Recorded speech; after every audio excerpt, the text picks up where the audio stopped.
नमस्कार साथियों। तो आज है 7 सितंबर 2024। बात करेंगे इस वीडियो पे एक बड़े लेवल की कंपनी की शेयर्स के बारे में, जिसको एक ग्लोबल ब्रोकरेज कंपनी ने कवर किया, साथ में सेल करने का रेटिंग दिया, उसके साथ साथ लगभग 83% डाउनसाइड टारगेट भी दिया। जी हाँ, आपने सही सुना, सही पढ़ा, 83% गिर सकता है इस ब्रोकरेज के अकॉर्डिंग इस कंपनी की शेयर।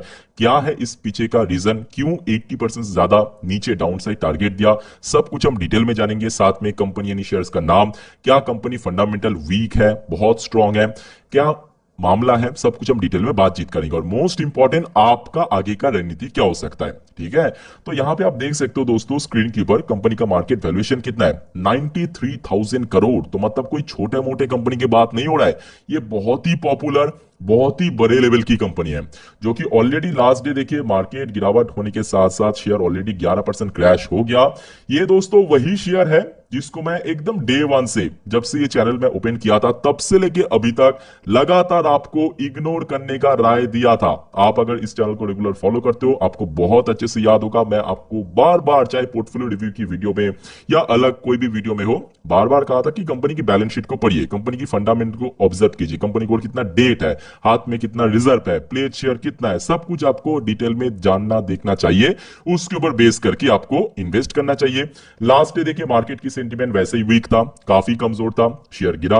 ऊपर से ब्रोकरेज द्वारा इतना ज्यादा डाउनसाइड रेटिंग टारगेट देने के बाद 11% शेयर क्रैश किया, क्लोजिंग दिया 13 रुपए 43 पैसे पे। जबकि शेयर आज से कुछ टाइम पहले की बात है, मैं आपको एक बार दिखाना चाहूंगा इस टाइप की शेयर में क्यों फंसता है लोग, क्योंकि इसका प्राइस जो है ना इतना सस्ता है, इतना सस्ता है। आप समझ सकते हो कि 10 12 15 18 रुपए वाली शेयर लोगों को लगता है चलो ठीक है। अब देखिए प्राइस के ऊपर हम इन्वेस्टर्स इन्वेस्ट नहीं करते, ये गलत फहमी, मतलब बहुत बड़ा मिस्टेक्स है। मैं आप सभी को बार बार कहता हूं, इसके पहले भी कहा था, हमेशा वैल्यूएशन के ऊपर पे कीजिए। भले share price 5,000 10,000 15,000 20,000 does not matter, valuation दोस्तों अगर चीप रहा तो वो बढ़ेगा ही बढ़ेगा, कोई रोक नहीं सकता। और वैल्यूएशन अगर बहुत महंगा रहा, वो 10 रुपए 5 रुपए वाला शेयर भी दोस्तों बढ़ने में बहुत दिक्कत होगा।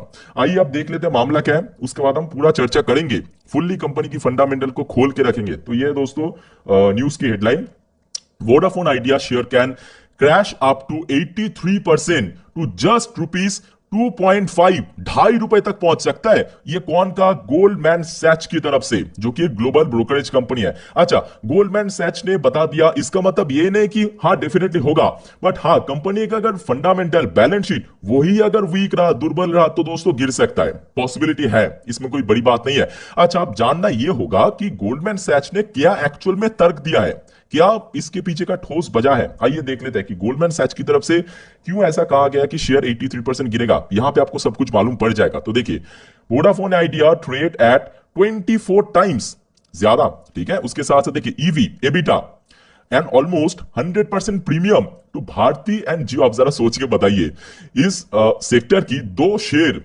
भारती एयरटेल और जियो, इससे 100% ज्यादा प्रीमियम में ट्रेड कर रहा है शेयर। वैल्यूएशन बहुत expensive, we see limited reason for the premium to exist, clearly mention किया, given the weaker growth, margin, return and balance sheet. देखिए सेम चीज इन्होंने भी मेंशन किया, मैं नहीं, मैं तो आपको अक्सर बोलता हूं कंपनी की balance sheet, quarterly result, financial result, सब कुछ देखना चाहिए वर्सेस पीयर्स। तो आप समझ सकते हो कि कंपनी आज के डेट पे किसके साथ टक्कर ले रहा है। सीधा सीधा दो शेयर अपने सेक्टर की, एक भारती एयरटेल, दूसरा जियो। अब मैं आपको फुल दिखाता हूं। अब देखिए यहां पे गोल्डमैन सैच बताया, आईसीआईसीआई इक्विटीज बताया, कोटक इंस्टीट्यूशनल इक्विटीज बताया, या कोई भी ब्रोकरेज बताया, उसके ऊपर बेस करके आपको डिसीजन नहीं लेना चाहिए, जो कि अक्सर मैं आपको सजेशन देता हूं। आज भी मेरा सजेशन एकदम सेम रहेगा। अब चलिए मैं आपको थोड़ा सा कंपनी के बारे में दिखाता हूं। देखिए कंपनी की मार्केट वैल्यूएशन, भले ही ये बहुत बड़े लेवल की कंपनी है, बहुत पॉपुलर कंपनी है, 90,000 करोड़ से ज्यादा इसका मार्केट वैल्यूएशन है, बट स्टिल एक लॉस कंपनी, मतलब loss making company, loss making company के नाम से जाना जाता है। और अगर आप देखेंगे ना यहाँ पे लास्ट, मतलब जहां जब तक का डेटा मौजूद है, आप देख सकते हो हर एक क्वार्टर में कंपनी कभी 7,000 करोड़, कभी 7,500 करोड़, कभी 6,000 करोड़, कभी बीच बीच में तो आप देख सकते हो कि 8,700 करोड़ का भी नुकसान हुआ था। इसका मतलब क्या, कंपनी के हाथ में भले ही कितना कैश हो जाए, कंपनी दोस्तों कैश बर्न कर रहा है। सीधा सा मतलब, सपोज देखिए एक एग्जांपल देता हूं, हो सकता है कि कंपनी इस क्वार्टर में 10,000 करोड़ का, कितना, 10,000 करोड़ का फंड रेज किया, कंपनी के हाथ में पैसा आ गया।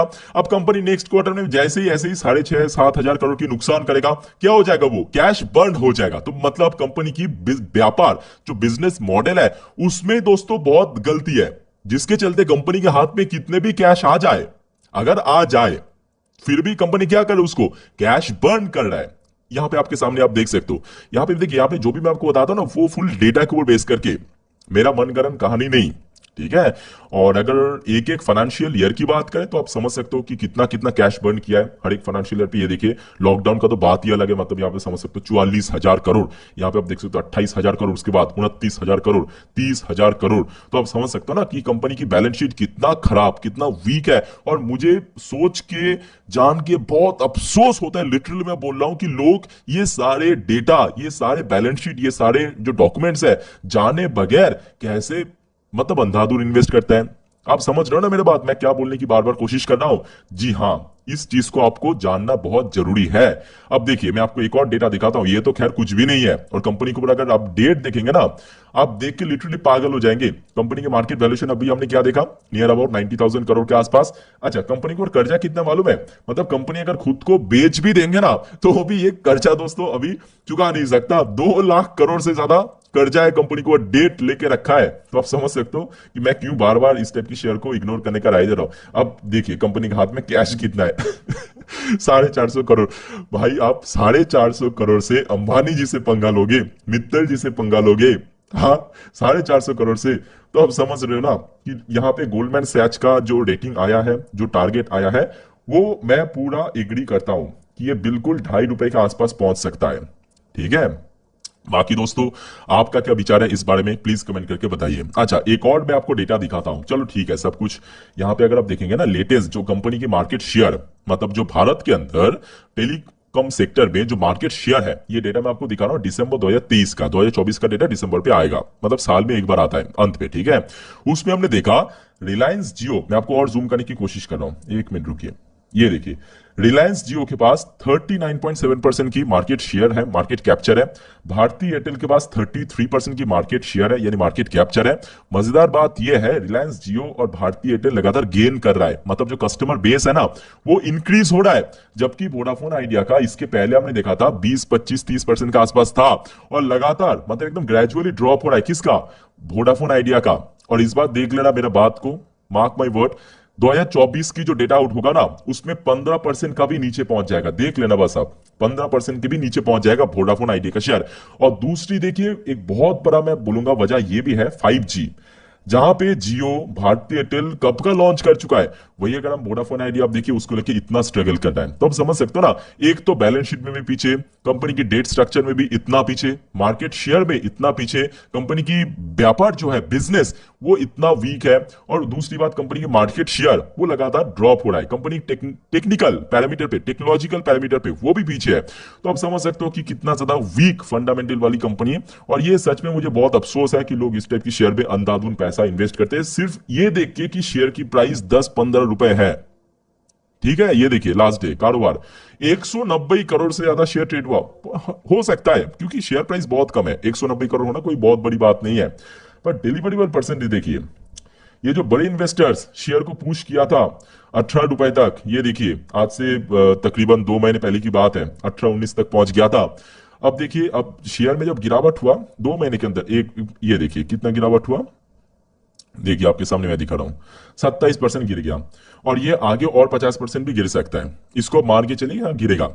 अब देखिए बेसिक सी सवाल ये आ रहा है कि क्या करना चाहिए, क्या मेरे पास शेयर है तो सेल करके निकल जाना चाहिए। देखिए बीच बीच में ना कभी कभी ऐसे अच्छी अच्छी अपडेट भी आता है जिसके चलते हमने देखा शेयर एक्चुअल में इस साल की फर्स्ट हाफ में बढ़ गया था, मतलब 12 रुपए से आप समझ सकते हैं यहाँ पे ऑलमोस्ट 40% की रिटर्न देते हुए ऊपर पहुंच गया था। वैसे सिचुएशन का फायदा उठाते हुए मेरे हिसाब से आपको सेल करके निकल जाना चाहिए, सिंपल। मैं आपको कहूंगा सेल के लिए तैयार हो जाइए जब शेयर में कोई अच्छी न्यूज के कारण स्पाइक होगा। क्लियर हो चुका है, ये मैं आपको सजेशन दे सकता हूं। अब देखिए इस टाइप की शेयर में ना आप ये नहीं बता सकते कि कहां पे सपोर्ट है, क्योंकि जब गिरावट होता है एकदम सीधा सीधा फ्री फॉल, जैसे कि लास्ट डे आप देख लीजिए 11% गिरा, तो पॉसिबिलिटी है कि 10 रुपए के आसपास एक सपोर्ट लेवल, बट वो सपोर्ट लेवल भी उतना देर तक टिकेगा नहीं अगर कंपनी अपना व्यापार को नहीं बदलेगा तो।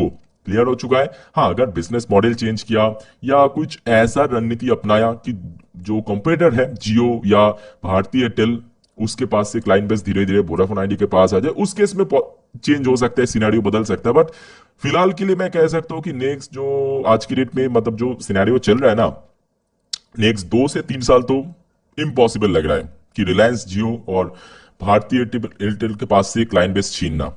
ठीक है। और आप अगर मेरे मुझसे पूछेंगे सर टेलीकम्युनिकेशन सेक्टर में, मैं कहूंगा एकदम एक ही आंसर है, बेस्ट भारतीय एयरटेल। अब रिलायंस जियो क्यों नहीं, क्योंकि वो तो भाई रिलायंस इंडस्ट्री के साथ है, मतलब एक साथ मर्ज्ड है। तो आपको अगर रिलायंस की शेयर खरीदना है तो वहां पे स्पेसिफिकली आप जियो को खरीद नहीं सकते, साथ में डिटेल O2C सब कुछ खरीदना पड़ेगा। तो अलग से अगर हम बात करें एयरटेल बेस्ट है। ठीक है, तो होपफुली दोस्तों क्लियर हो चुका है। बाकी इस वीडियो को वाइंड अप करता हूँ, कोई भी आपका डाउट्स वगैरह कमेंट करके पूछिए। मिलते हैं नेक्स्ट वीडियो पे, टेक केयर, बाय बाय, जय हिंद।